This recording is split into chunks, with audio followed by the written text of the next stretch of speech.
Hello, everyone. I need like a gavel or something to ding. There we go. There we go. See, what a participative crowd. Good evening, everyone.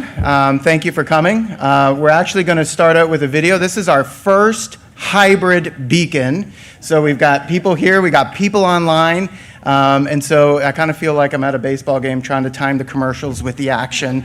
And so we're going to start out with a video, if you'll direct your attention up to the screen.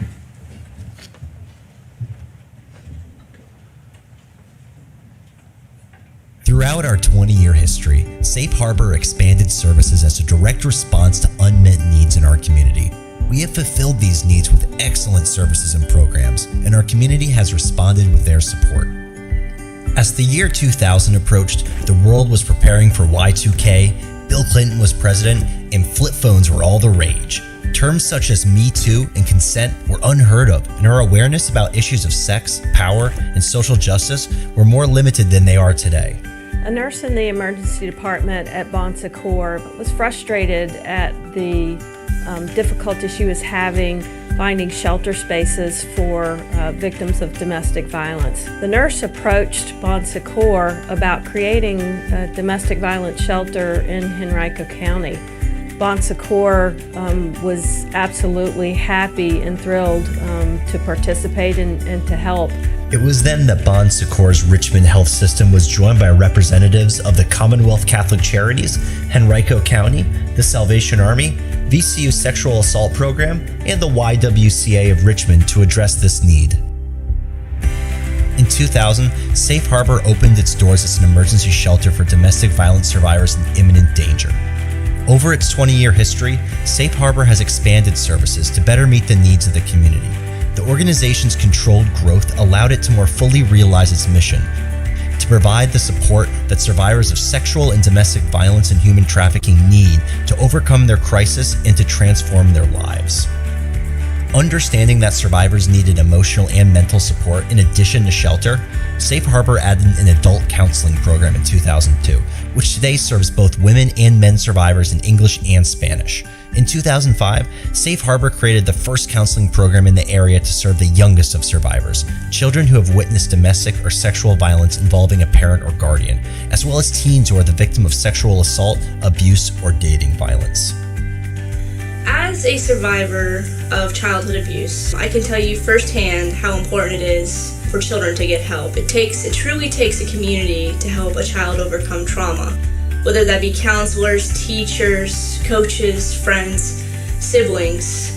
It is so important that there is a safe space for children to not only express themselves, but to truly identify what that trauma was that they experienced in order to help them process that and move forward.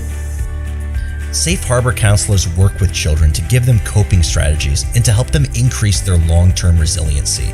This early intervention helps rebuild the lives of children who have experienced trauma and break the generational cycle of violence.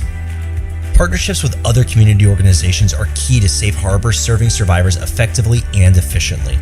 In 2017, Safe Harbor forged a key partnership with the Sacred Heart Center, a hub for the Latinx community in the Richmond metro area that provides tools for families to thrive and flourish. We have a very important collaboration with Sacred Heart Center and Safe Harbor that has been going on for several years now. And Safe Harbor offers at the center individual counseling, bilingual, bicultural, as well as support group sessions for survivors of domestic violence. We know, and the data shows, that Latinx women in particular are up to 2 times more vulnerable to being victims of domestic violence. And then when you look at a lot of different services, sometimes they may not be available bilingually or in Spanish, culturally relevant. So that makes this partnership even more critical. Through Safe Harbor's partnership with Bon Secours, we estimate that 9,000 clients have accessed medical services over the 20-year history of the organization. Our partnership with Sacred Heart has enabled us to provide Spanish language counseling services to over 3,000 clients. The horror of human trafficking is often in the headlines, generating awareness about this important human rights issue. but few know that Richmond is a hub for traffickers, due in part to its easy access from Interstates 95 and 64. According to Justice Department data, Richmond ranks as one of the top 20 jurisdictions for trafficking cases. At Safe Harbor, I began a journey of healing. My traffickers stole many years of my life and took advantage of a young girl's desire to be loved and cared for. Through counseling, case management, and the opportunity to return to school, I am on a path of finding love and care from the most important person, me. In 2012, Henrico County formed a team. We had two goals in mind, and the first one was to bring justice to victims through prosecuting their traffickers. And the second one was to provide support and services to victims of human trafficking. We quickly realized there was one big problem, and that was the lack of resources that existed for victims of human trafficking. So in 2014, we went to Safe Harbor, and Safe Harbor was a proven successful program here in Henrico County. They'd been working for years with our domestic violence and sexual assault victims, and we knew, watching the success of this program, from the small shelter that started here 20 years ago to the excellent program it was, and asked them if they could start another program for human trafficking victims and help provide those services that we had to reach out of state for. And we were able to partner together to make it vital to the success of our human trafficking cases here in Henrico and in Central Virginia. A grant from the Victims of Crime Act funded what would become the first comprehensive human trafficking program in Central Virginia in 2016. The program includes shelter, therapeutic and addiction counseling, and case management services. With the addition of an annual conference to share best practices, Safe Harbor is both acting locally and advancing the national conversation on human trafficking and recovery work. The work has made Safe Harbor a leader on the issue in the state of Virginia and beyond. Where does Safe Harbor stand in its 20th year? A gift from the estate of Laura M. Robbins in 2012 allowed the organization to establish an endowment fund to provide Safe Harbor with financial sustainability as we continue to improve operations and expand services to better fulfill our mission.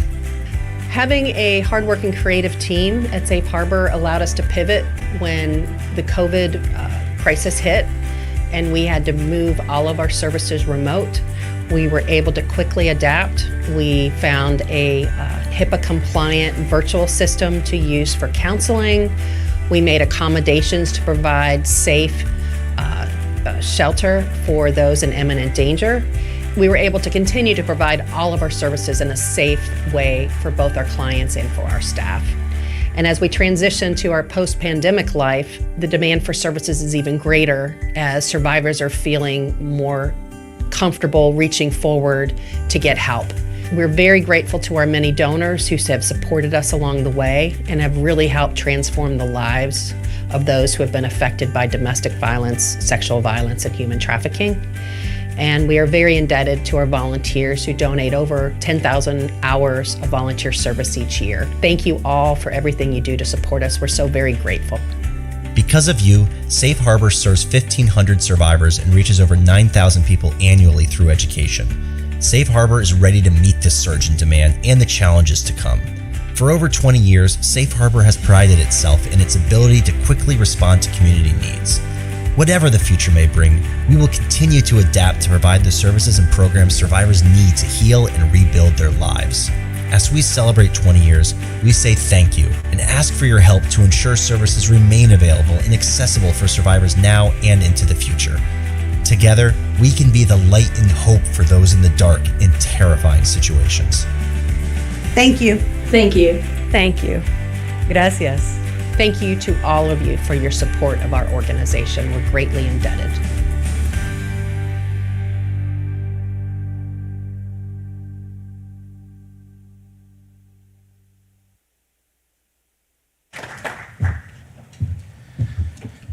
Video gets me every time.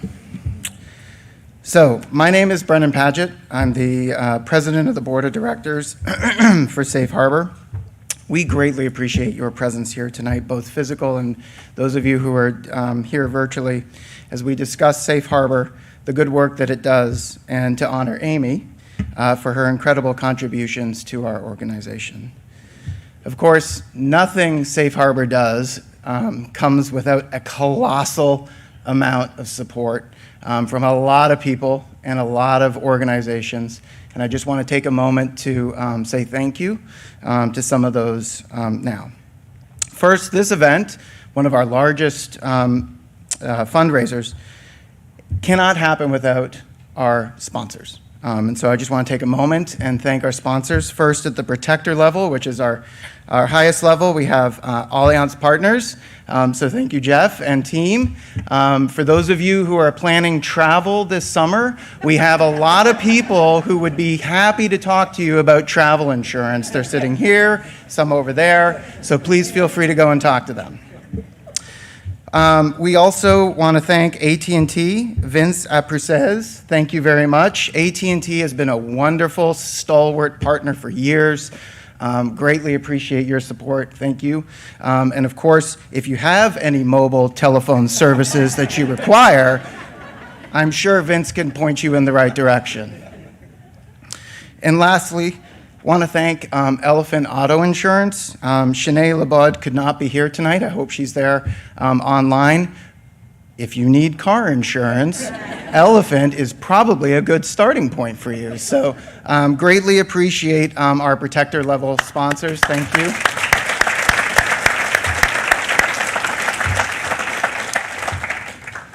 I want to continue with the other sponsors, not to be diminished. So we have at our partner level, Lawson Realty.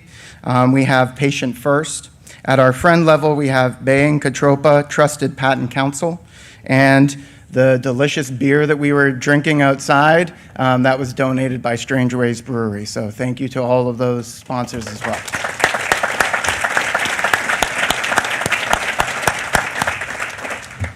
So there's still more people to thank, so bear with me. I have the sincere pleasure of working with the board of directors. These board members are so passionate about Safe Harbor. They just work so hard. It is a privilege to work with them. If you are a board member, please stand. Come on, guys, don't be shy.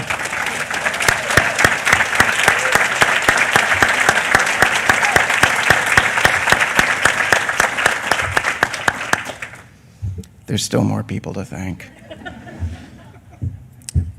Safe Harbor also relies on a lot of effort by our core of volunteers. I really cannot speak more gracious volumes over them. They are incredible.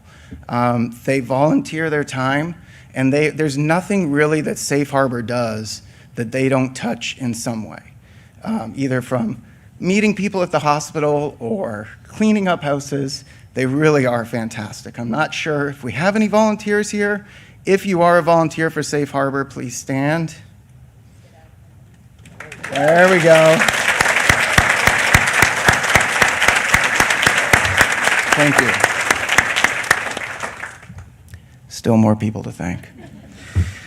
The staff at Safe Harbor work tirelessly every day. Some of the things that they must be exposed to or hear or observe are probably pretty difficult, and they work tirelessly every day. Hardworking bunch, so dedicated. I'm honored to be a leader of an organization whose staff is that dedicated. So if you are a staff member, please stand.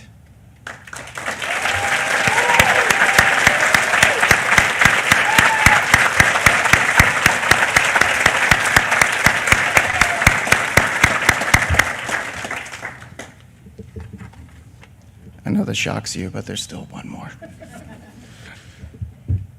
Last group of individuals to thank is you. Really appreciate you guys being here. It means a lot to everybody. Your support allows Safe Harbor to do what it does. So I want you all to give yourselves a round of applause. I'm not going to ask you to stand up and applaud each other, but go ahead and give yourselves a round of applause.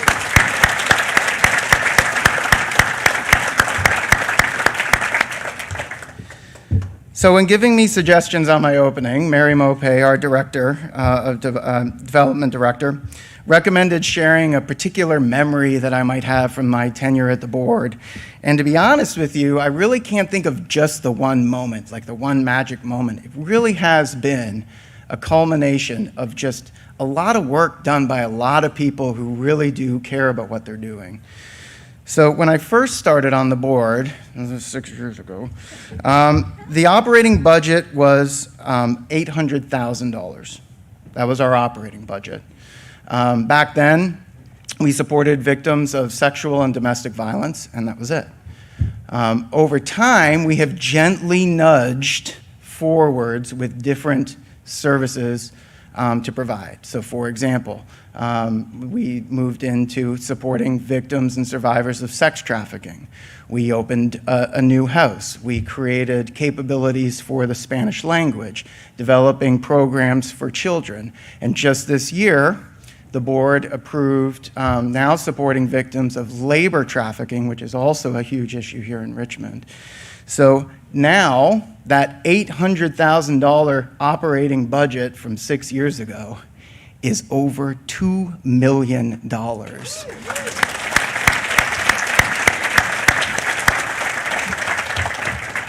I'm both proud at that growth and a little sad that those services and that many of it are required. So, but still.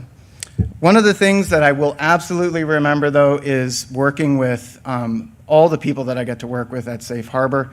I would like to introduce one of the people who I love working with, and that's Kathy Easter. She's the executive director of Safe Harbor.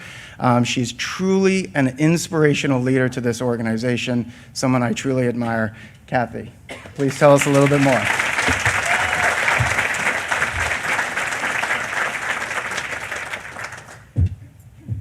Thank you, Brendan. I just want to say up front, I am not funny, so it's really hard to come up behind Brendan. Thank you, Brendan. But anyway, so thank you all for being here. It's amazing to be back in person after this ongoing pandemic that is kind of like Groundhog's Day over and over and over again. It's been amazing working with the team we have, and at the same time, it's been so overwhelming. In early 2020, when we saw that COVID arrived in the United States and then was starting to spread, our leadership team got together and started to devise a plan of, when it gets to Virginia, we need to be able to pivot. What is that going to look like? And so we started having conversations of what remote work could look like, because of course everybody looks to California because they hit there first, and that's what they were doing. And so then on March 13th, suddenly, boom, we had to go remote. And although we were kind of ready, I don't think anybody was ever really ready. And one of the things that was hardest was that we were able to find remote work for all of our staff, except for the staff whose sole job was to work in our shelters. We call those client service advocates. And those are the staff that often might work part-time, might work overnight, and they're lowest on the pay scale, although I'm proud of our pay scale, but it's still lowest on the pay scale. So I reached out to our grant monitor and I was like, I can come up with work for everybody except this group. What can we do? Because they were all funded through government grants. And what she said was like, hey, do you have a pandemic policy? And I'm like, gee, we do not have a pandemic policy. But what she said was if we had a formal board-approved pandemic policy, then we could continue to pay, that said we continue to pay all staff regardless if they could work or not, we could still bill their time to the grant. And so I'm eternally grateful to the board, and I'm especially grateful to a former board member named Kathy DeSalt, who very quickly wrote not just a pandemic policy, but we're covered for earthquakes, if we have a nuclear bomb, anything in the future that might shut us down, Safe Harbor is covered and we can bill. So thank you. But I want to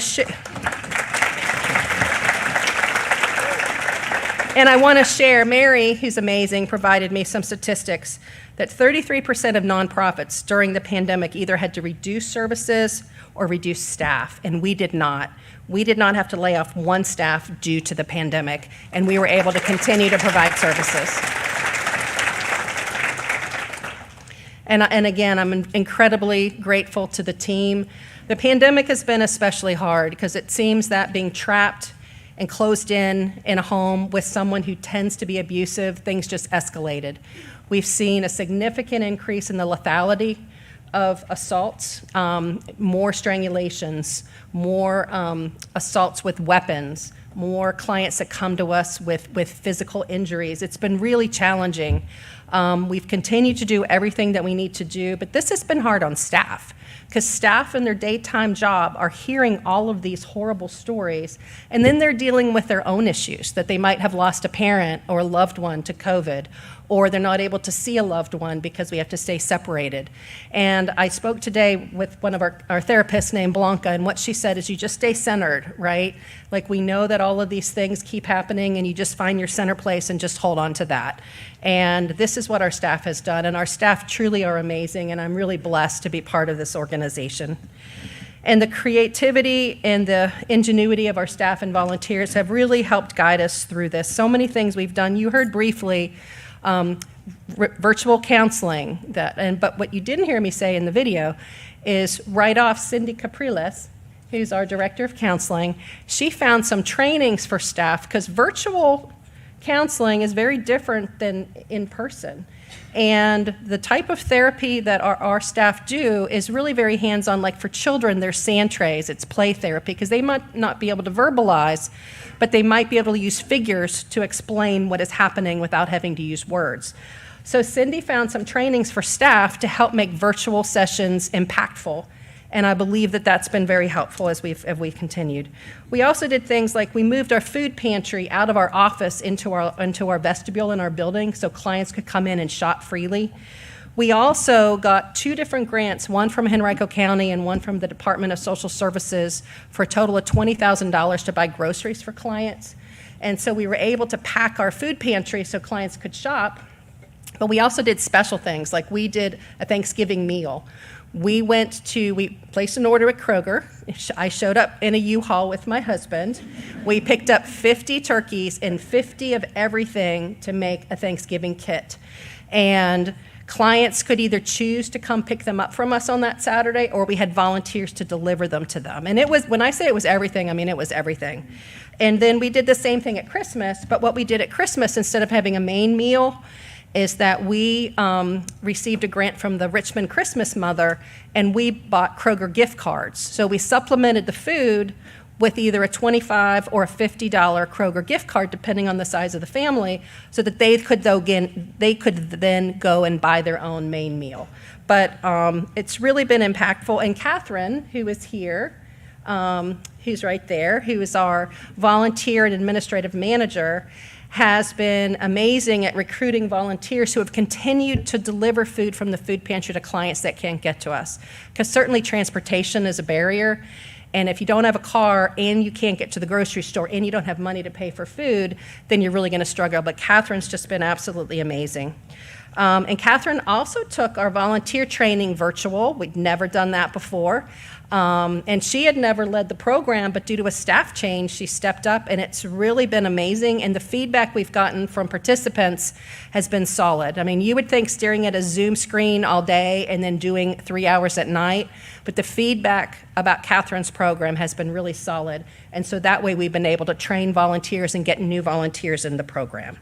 And then Mary, of course, is so created because we couldn't have indoor meetings with donors. Mary would go out and walk with donors. So way to go, Mary. Good job. That's why she's so skinny, because she walks so much with the donors. Thank you.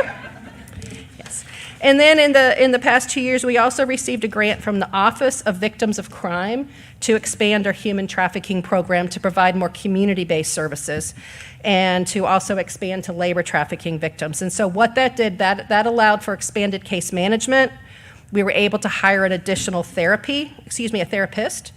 We implemented a program called Seeking Safety, which for substance use disorder counseling, which is very impactful because it blends trauma with addiction counseling.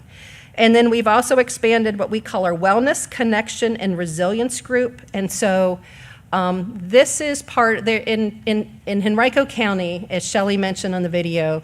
In 2012, they went after what they saw as prostitution. What they came to find out when they got into meeting with the ladies, and it's mostly ladies, sometimes it's men, is that they weren't always there on their own. It wasn't always their choice to be there. And so, but they have something called the John School. So if they arrest someone who's buying sex and the person who's selling sex, they come to us for a 5-week therapy session. Oh, sorry, 6-week therapy session. We've just updated the curriculum, as well as case management. And it's trauma-informed group, 6-week group, so they learn coping skills, identifying healthy social supports, which is really important, and also learning about power and control, and then also learning about human trafficking. And it's interesting because there's some ladies that come to us and think, no, I'm here because I want to, but as they learn more about what the issue is, they realize maybe this really wasn't my choice. Maybe I was forced or coerced into this work. So that's been very, very impactful. We also completed a strategic plan. Thank you, Amy. I'll mention Amy a couple times. And in that, our plan is to invest in our people, reaching more survivors where they are, forging stronger connections with partners, and building a broader fundraising base, which is essential. As Brendan mentioned, our growth has been really fantastic, but our growth is driven by need. There is so much need in the community, and we are rising to meet that need. And then I'm also very excited to announce that we are buying the shelter that we currently rent as our human trafficking shelter.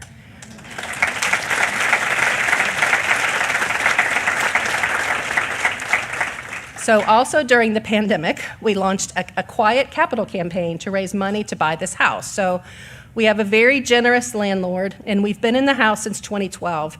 It was actually his mother's house, and before she passed away, she told him not to sell it, but to use it for something good. And over the years, we started using it as a transitional house for those women living in our sexual and domestic violence shelter that weren't quite stable enough to move out on their own. But in 2016, when we landed this huge grant that we weren't really planning on landing, it came very quickly, it was awesome. We needed a house, and I went to him and said, could we use this house for this purpose? And he instantly said yes, he had no qualms. And I'll share that he lives, and so the fact that he would want our clients there, it like in his backyard, essentially, was really meaningful to me. He's just a wonderful man. So we told him we didn't know what the need would be. We didn't know what we were looking at. You know, we had this 3-year grant. He said, great. And years later, we've now sheltered well over 70 women in the house. So it's amazing to think what the need is. And he agreed to sell us the house, and we've raised the $320,000 that we needed to buy it.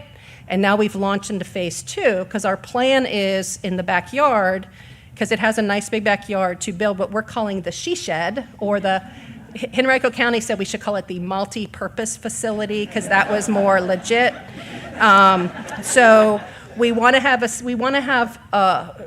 a house, it's a ranch house. We want to have a space for clients to do yoga, or for clients to stretch out and watch a movie. I envision a big screen in there. We want to be able to have what we're calling a kitchenette. We don't know yet all the details in Henrico. I live in Hanover. In Hanover, you can have two properties. You can have 2 buildings on your property, but only one can have a full kitchen. But we want to build this property first, and storage, and a separate private counseling space, because right now our counseling space is in the basement, and it's the combination laundry area and counseling room. So we have very nice curtains, and so we can make it look pretty when it's counseling, and then we open the curtains when you want to do, but the girls know that it's laundry. But it's private, but we want to have a separate private space for them. And so this is going to be the next phase that we're moving into. We've already got a very nice kickoff gift of $100,000 to start the project, and there's some information in your on your table about it. And then the other thing we've done this year is we've expanded services to minor victims of trafficking with dedicated space. And I'm not staff, and I'm not going to talk a lot about this. You're going to hear in a little bit from Allie Wall, who's new to our organization. It is my honor to introduce my friend Amy Nisenson. And Amy has truly been instrumental in all aspects of Safe Harbor's professional growth in the past 6 years. So the first thing was Amy did coaching for me, and because it was about me when I first came to Safe Harbor. I'll share that. I've been in the nonprofit field for well over 30 years, but I've always worked for organizations with a national organization where we had HR, and I had mentors, and I had people I could go to when I needed help. Well, suddenly I didn't have that here at a time where I really needed someone that I could confide in and get guidance from in a very confidential way, and that was Amy, and she was fantastic. She also helped work as we took our board from more of a working board. So when nonprofits start, they often start strictly run by volunteers. Unless you're like Bill Gates and you can fund your own nonprofit, most nonprofits start from the ground up. A group of volunteers gets together, they start to do fundraising, and then over time they might add in staff. So we were on that bubble of going from a working board to a governing board. And sometimes that bubble can be uncomfortable and people feel like they might be pushed out, which you don't want them to feel like that, right? And also staff are doing things that maybe volunteers used to do and vice versa, so having clarity in roles is important. And Amy really helped through that process, helped guide the board through that process, and she helped me work through some doozies. And Amy also helped create a sustainability plan. So our government funding through a program called VOCA significantly increased in 2016, and at the time our board chairman was Bess Littlefield. Bess was right before Brendan. And Bess came to me and said, this is great, but government money can go away and you need to have a plan, so I'd like for you to do a sustainability plan. So I reached out to Amy, and Amy worked with Mary and started with some key areas, including building volunteer committees, right? Working with individual donors. Like when I first came to Safe Harbor, and I've shared this with the board the last meeting, if we received a $25 gift online, it was like time for a party. We did not get donations except for foundation grants. And in the nonprofit world, there's something called a major donor, and that's often like, for organizations, maybe 1,000 more. If we got $250, that was huge. But the work that Amy and Mary did years later, we regularly get online gifts from people we've never encountered. They're just finding us online. Mary and Amy have helped to increase our visibility. Our Facebook is focused on our mission. All our social media is focused on our mission. Our website was updated. All of this work comes back to the sustainability plan that Amy helped guide. And then in 2021, she helped us with our strategic plan. And I have to say, doing a strategic plan in the middle of a pandemic, when you can't actually have real meetings with people, and you're trying to gather input, and you're doing all these different things, and you're just looking on a screen, I honestly tried to stall it, but we had a grant to pay for it, and it had to be done by August of 2021, or we were not going to get that money, and I was like, oh, okay. But she pulled it off, and we got it done, and it's a great plan, and we're just eternally grateful for everything. So I'd like to welcome Amy to come up to the stage as our Beacon of Hope honoree.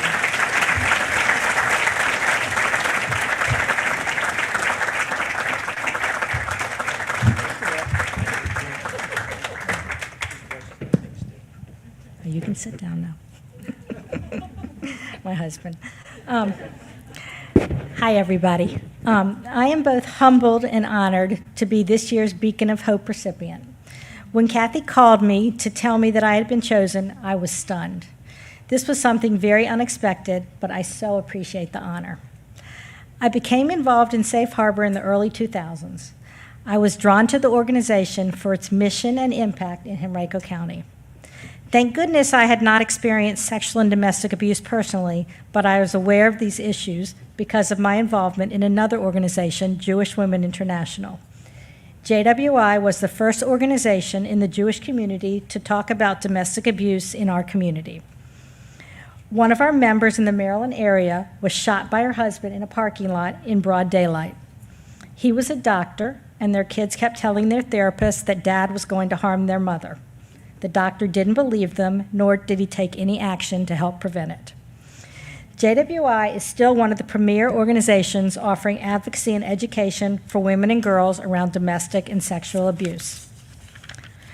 I sought out Safe Harbor to pour my local passion for their issues, shelter, support, and services that survivors of sexual and domestic violence, and today human trafficking, need to transform their lives.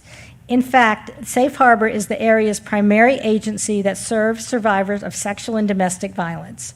They are the only comprehensive recovery program for human trafficking survivors in Central Virginia, which is so needed, as you saw in the video, the Richmond metropolitan area is one of the top 20 jurisdictions for human trafficking in the United States. Through JWI locally, we fundraised and provided a children's library with books and videos for the Safe Harbor shelter. And by the way, we still collect books and games to give them annually. JWI locally and nationally also provided flowers for the shelter on Mother's Day. In addition to supporting Safe Harbor through JWI, I also served on the Safe Harbor board for several years in the early 2000s and helped them in some of their fundraising initiatives. Fast forward to 2009, when I started my consulting business, I again became involved with Safe Harbor. I have worked with Kathy since she joined as the executive director, from mentoring and coaching her to working with the board on governance issues, to helping with their recent strategic plan. I have strived to develop the internal capacity of this amazing organization. Having a strong infrastructure will only increase the impact that Safe Harbor is able to make in the community, allowing them to help so many more victims of domestic violence, sexual abuse, and human trafficking. And as you heard, the numbers of people affected by these issues has grown exponentially during COVID. So again, I want to thank you, Kathy, and the staff and the rest of the organization for honoring me tonight. I'm really humbled.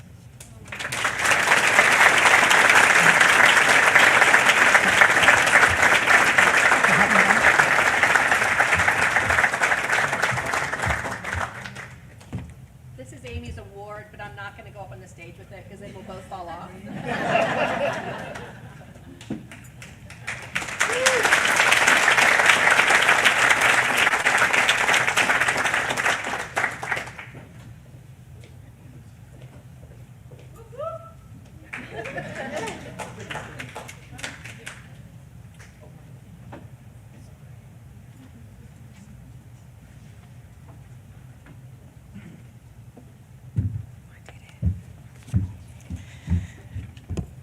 Hello, everyone.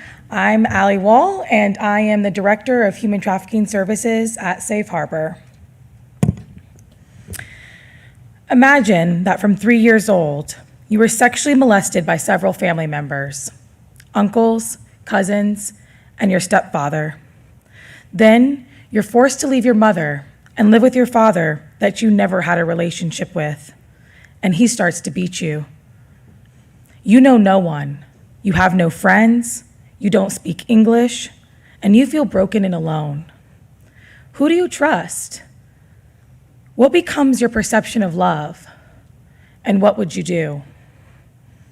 I'll tell you what you'll do.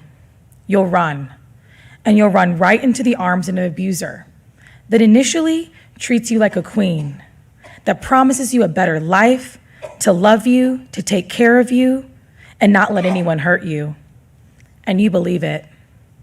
Because this man, even though you are 12 years old and he is in his late 30s, has treated you better than anyone has in your life.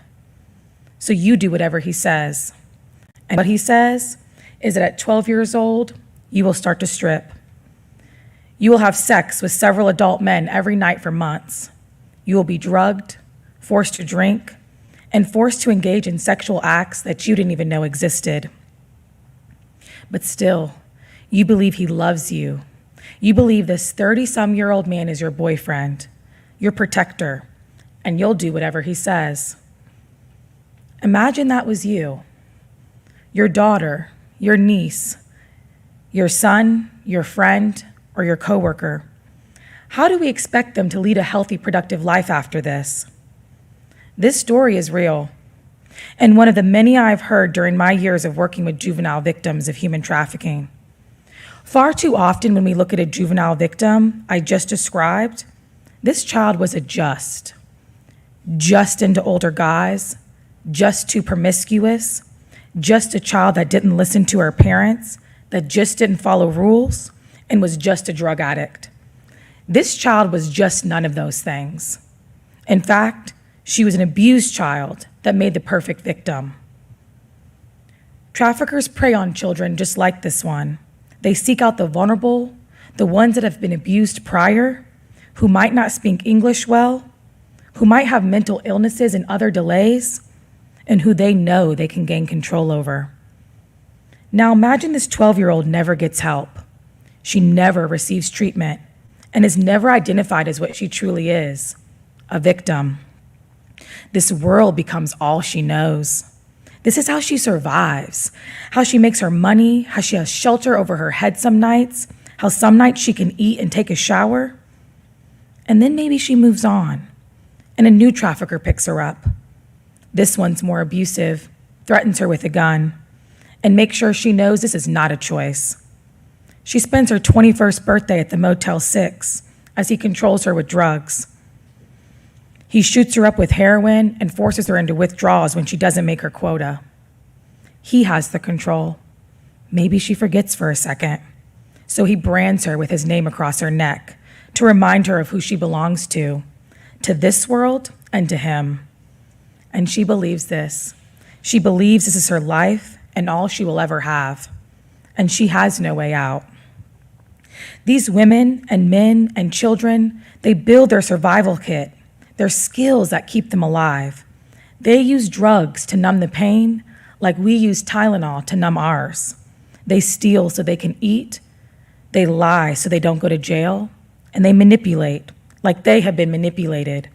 But these skills keep them alive. So I'll ask again, how do we expect them to lead a normal life?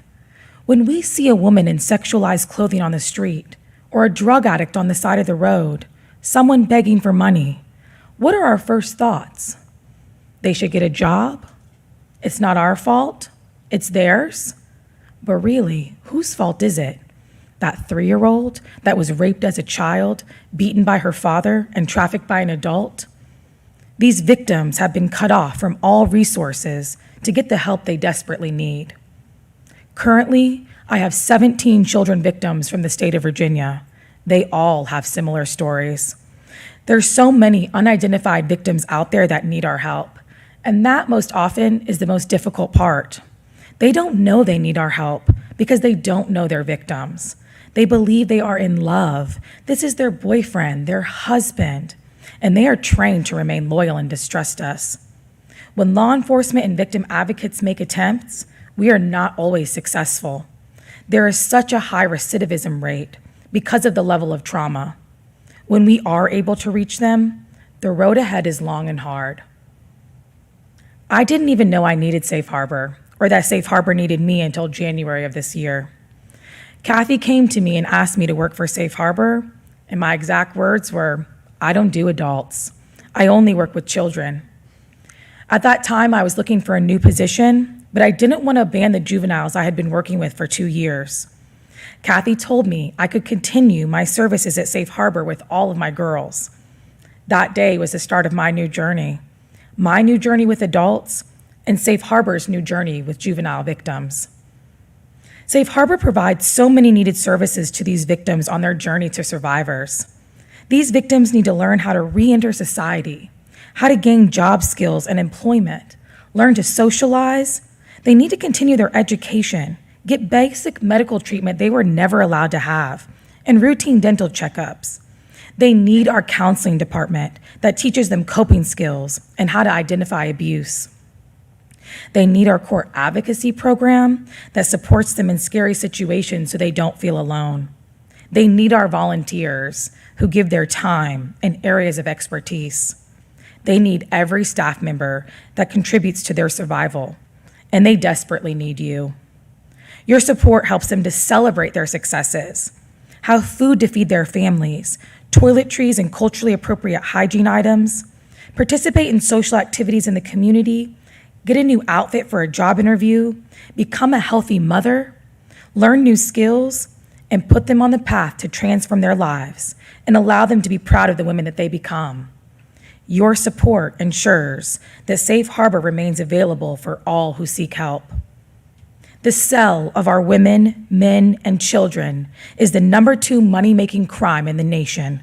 It has surpassed the sale of illegal weapons, and only the sale of illegal drugs brings in more money.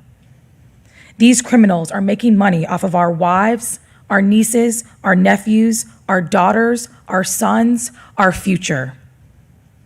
I will never claim to be a hero, and nor do I feel like one. But I do hope I play some role in as many victims' lives as I can so that they become survivors. And today, I hope you play a role as well and support. Thank you.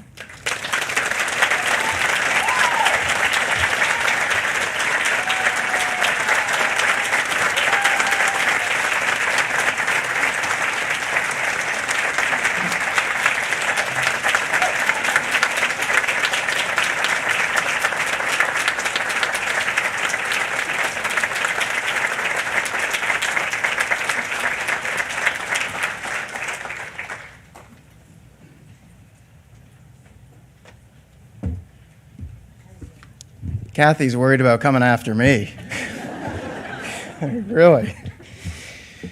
I would like to say thank you to Amy.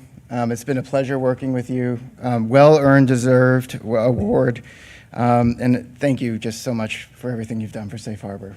I would also like to thank Allie, our newest staff member. Thank you for all you've done.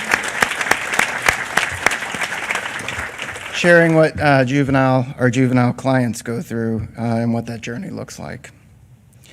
And for many of us, as kind of mentioned, none of this really does feel so close, right? I mean, it's human trafficking, but we're kind of wrong.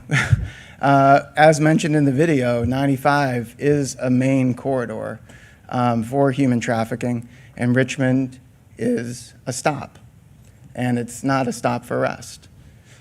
So it's here in the hotels that you drive by all the time. It's here in Glen Allen, Midlothian, Asheville, Hanover, downtown Richmond. It's here. It's everywhere. It's unfortunate, but it's true. Additionally, Safe Harbor also supports victims of domestic violence and sexual violence. This is also probably closer than you realize. Stats show that 1 in 5 adults will experience this type of violence in their adult lives. So if you do quick math, there's 150 of us or so here, about. It's really close. So I'm going to try not to get too emotional here because this is my last term as president for Safe Harbor. This is my last official act, actually, I believe. And it's been a great 6 years working at Safe Harbor. Not always easy, but always a pleasure. And I think about why I started being involved with Safe Harbor.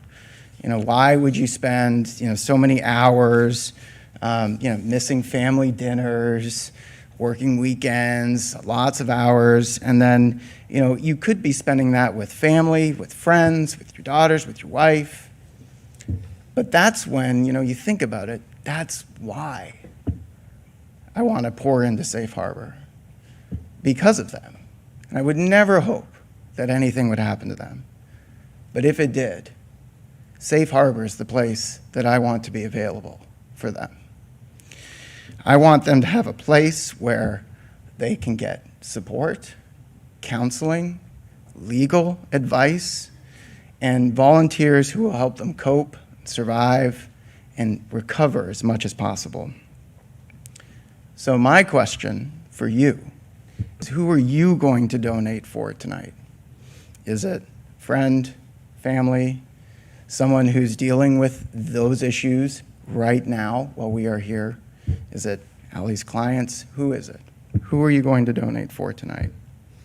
At the top of today's event, I talked about the gentle nudges that we kept doing as a board, right? Kept adding on services, whether it's a new house, new language, whatever it was. So as you think about the number that you came in mind with tonight, I would encourage you to gently nudge your number a little higher. At your table, you will find cards that will allow you to donate to Safe Harbor. On the screen, we're going to have, if you want to text to donate, I would like you to consider your support, and we'll give you a few minutes to do that now. Thank you.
All right, just going to wrap up. So I don't know about you, but I would disagree with Kathy, not often, but I would disagree with her. I think she was pretty funny. So I once heard that donations are kind of like pizza, right? I know that sounds weird, but it's kind of true. It's always good. It doesn't matter how big it is. It doesn't matter how it comes to you. Good, it's just pizza, right? Pizza's always good. And thank you so much for your donation tonight. It's a great donation. Thank you very much.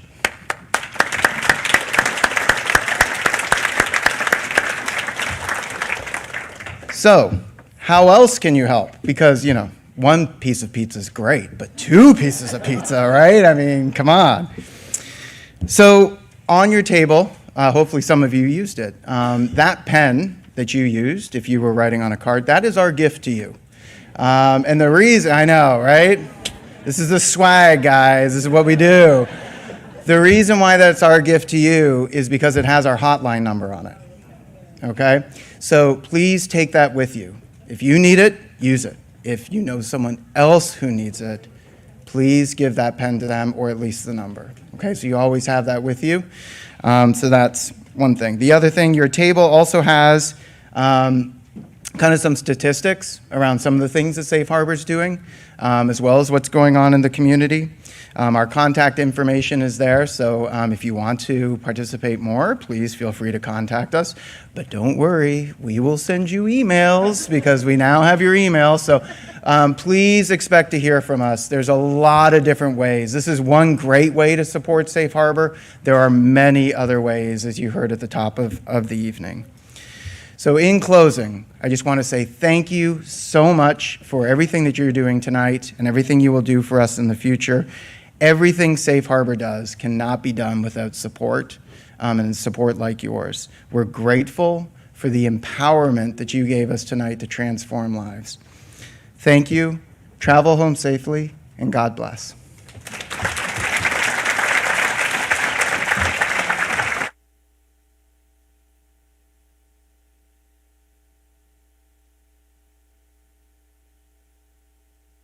Walk away. I just want to thank Brendan, who's been truly amazing this past 6 years.